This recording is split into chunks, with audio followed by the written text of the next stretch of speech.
Dans un village africain, là où la savane s'étend comme un océan d'or sous le soleil brûlant, vivait un petit garçon nommé Ndalo. Ndalo, c'était pas un garçon comme les autres.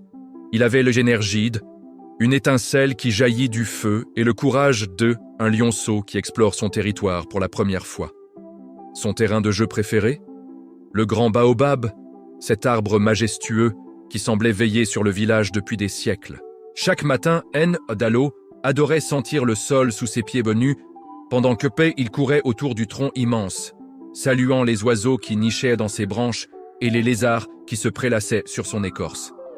Mais ce jour-là, quelque chose était différent.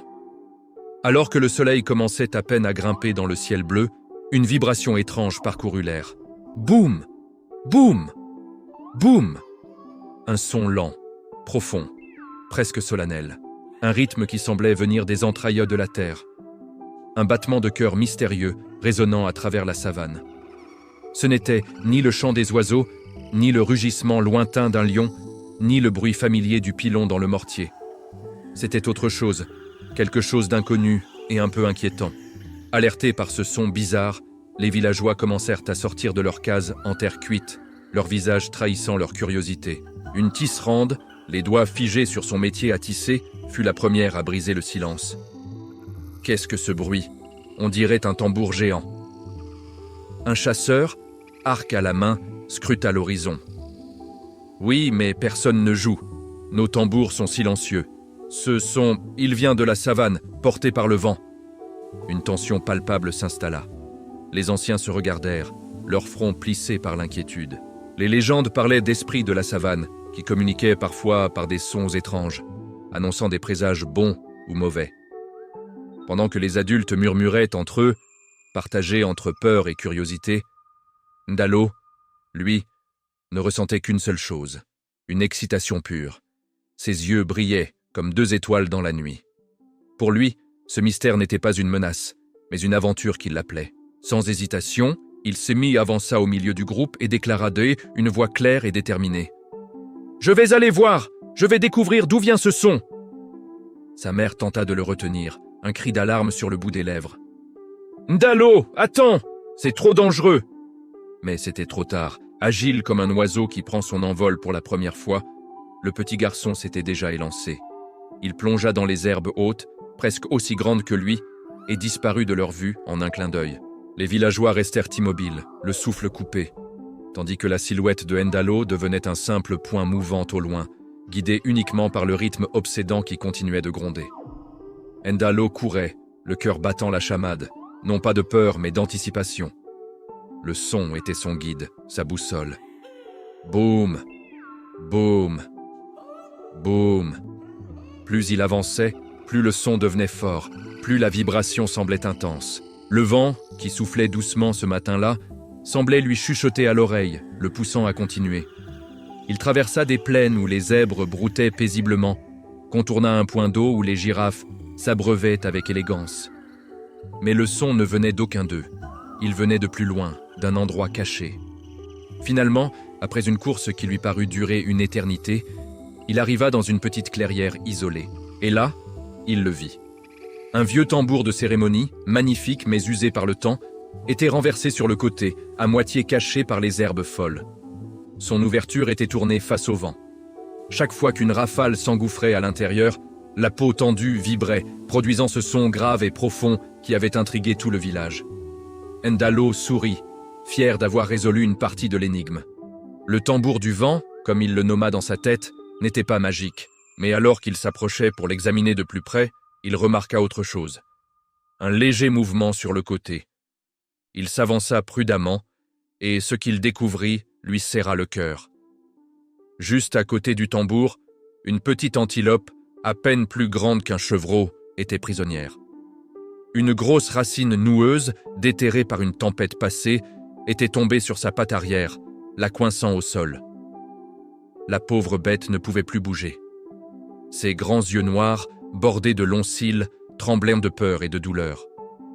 Chaque fois qu'elle essayait de se débattre, elle ne faisait que resserrer l'emprise de la racine. Ndalo s'agenouilla doucement pour ne pas l'effrayer davantage. Il lui parla d'une voix douce et apaisante, comme il le faisait avec les animaux de la ferme. « Chut! N'aie pas peur, je ne te ferai pas de mal, je suis là pour t'aider. » L'antilope sembla comprendre. Elle cessa de se débattre et le regarda fixement, comme si elle plaçait toute sa confiance en ce petit garçon. Ndalo examina la situation. La racine était trop lourde pour qu'il puisse la soulever à main nue. Il réfléchit un instant, ses yeux vifs scrutant les alentours. Il se souvint alors d'une leçon que son père, le forgeron, lui avait enseignée. Comment utiliser un levier pour déplacer des objets lourds. Il trouva rapidement ce dont il avait besoin. Une pierre plate et solide et une branche épaisse et robuste.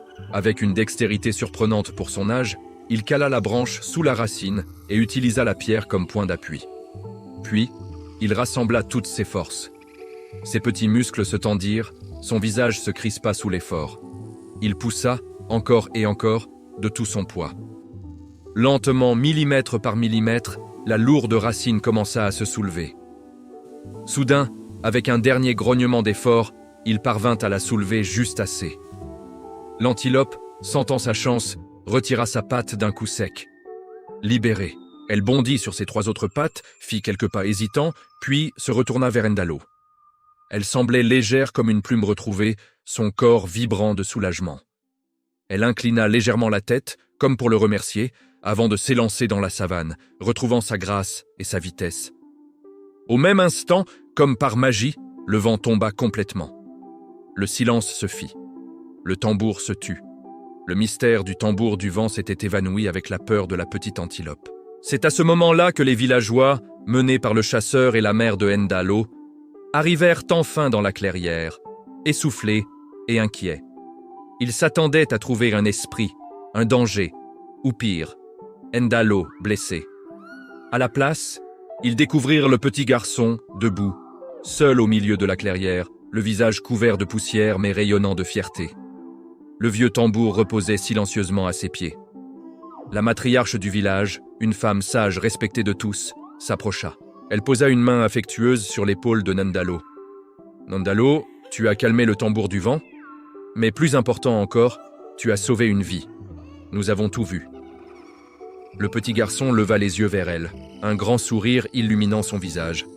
Il répondit avec une simplicité désarmante, une sagesse qui semblait bien au-delà de son jeune âge. Le vent ne parlait pas, ce n'était pas un esprit. C'était juste le cri de quelqu'un qui avait besoin d'aide. Et quand on entend un appel à l'aide, on doit y répondre. Un silence admiratif parcourut l'assemblée, suivi d'une vague d'applaudissements chaleureux. Ce jour-là, tout le village célébra non seulement le courage de Ndalo, mais aussi sa compassion. Le petit garçon avait prouvé que le plus grand courage, n'est pas de faire face à des dangers imaginaires, mais de tendre la main à ceux qui sont réellement en difficulté. Et elle, histoire du jeune héros dont la sagesse dépassait de loin sa taille, fut racontée pendant des générations, autour du feu,